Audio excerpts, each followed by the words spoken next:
Liberal democracies offers the possibility of a complete human dignity recognition. For a stable democracy, there needs to be some preconditions. That includes economic development, religion, national integration, development of a civil culture, and many more factors. Liberal democracies don't have the need of going to war with one another.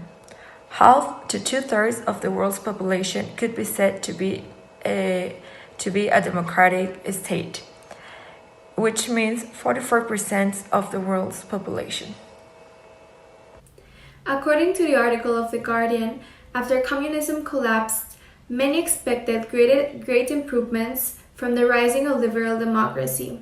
However, liberal democracy was never properly adopted by Europe, since the ideals of liberalism were transformed, and therefore it received many backlash from the population from even adopting liberalism ideals, and even created resentment amongst European population.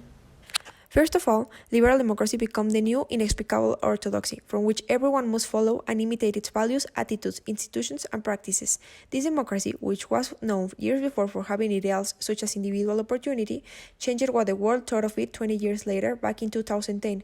It was known for totally different reasons, such as social inequality, corruption, and the morally arbitrary distribution of public property in just a small part of the society.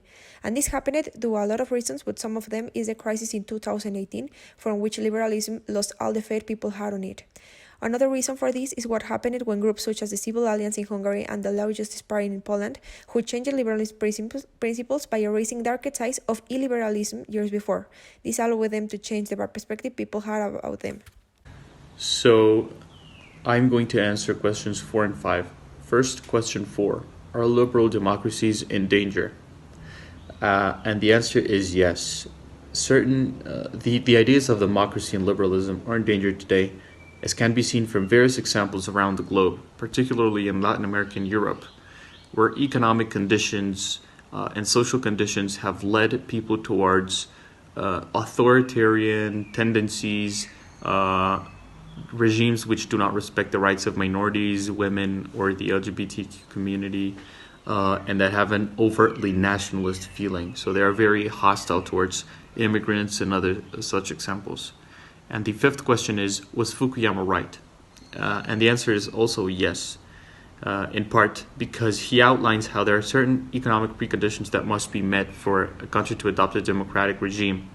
And these economic conditions today are not being met.